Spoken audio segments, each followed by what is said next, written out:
We want to estray your life, David Akwara. That is okay with you, right? Life growing up. I don't know people who know where Kolokolo is in part of would I say worry, do or we. Now the topics are very sensitive, so trying to map it the way they think it is. If you grew up in Kolokolo, you would have understand that they don't build new houses and things don't change. And I think that also gave us some of community living, because all the children knew each other. We played together, but there's really no aspiration. There's nobody to look up to and say, oh, maybe this man is in diplomacy, for example. We only know the traditional thing, a lawyer, a doctor, and an engineer.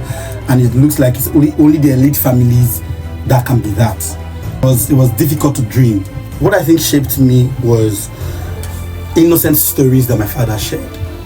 So that according to people who knew me when I never get sense, they would say that I sit beside my father and he tells me stories of the African countries that he has been to. Okay. So me traveling the continent is not a mistake.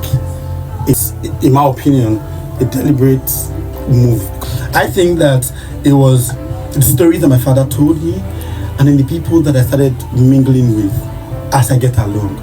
But at the same time, there was also no clear part of what can become, what I can become, what can I do. I was not that kid that understood things early.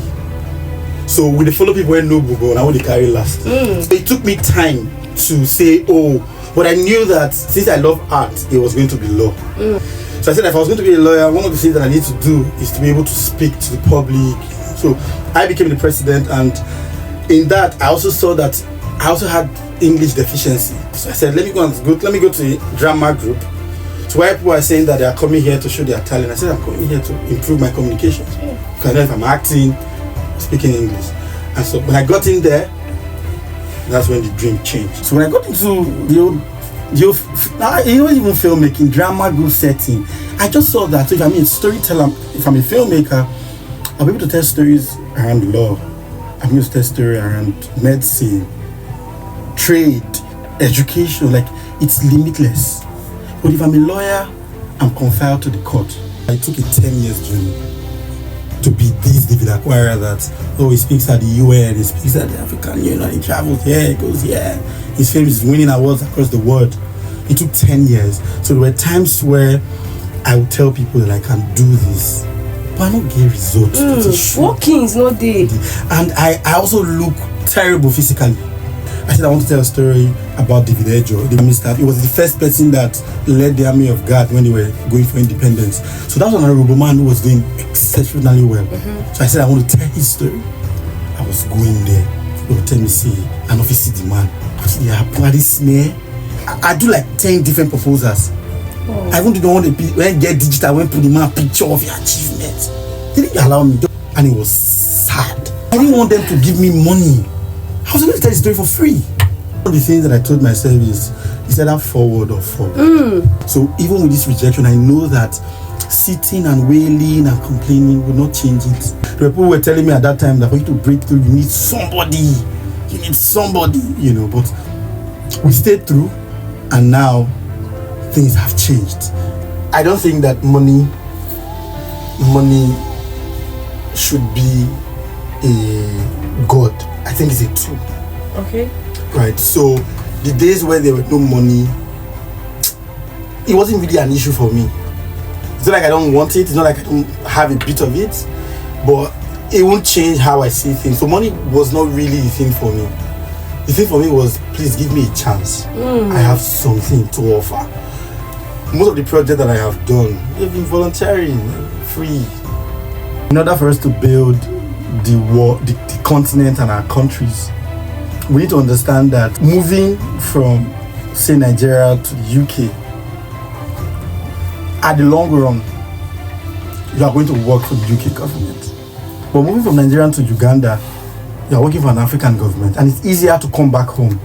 But I think that wherever I'm going to go around the world is to go and acquire and come back. I think that mentorship is one of God's blessings to human being. It's just that in this environment where we are all from, people, they exploit loyalty. So when I said that I didn't have people at the high level to look up to. I also had people within my range that were better than me that I had as my first stage of mentors. Because they mentored me, it was easy for me to also recognize the man who God now used to bring me into this space where I am doing documentaries and all the kind of work that I'm doing. So I'm able to identify people at different stages, and they know that I'm not exploiting the relationship. So everywhere where I've been to, I have seen mentor figures. What would you say to someone that is talented but stuck because of their background? Start. So in 2020, I decided to tell a story that I was the only one on the continent who have been able to tell it that way. And that's the story of African economic growth. And it started in the famous Udu Bridge. The film has been to 116 physical venues across the globe, including Silicon Valley. It's been to more than 4 continents of the world. The film on Tuesday won the best documentary at United Nations SDG Short Film and Challenge. It's a film that we made in 2021 that won in 2025. And then we won these 2 in Kenya in 2023. And that film that we made has made me keynote speakers at the United Nations headquarters in New York, for example. I've been to 30 plus countries because I start from Udu Bridge.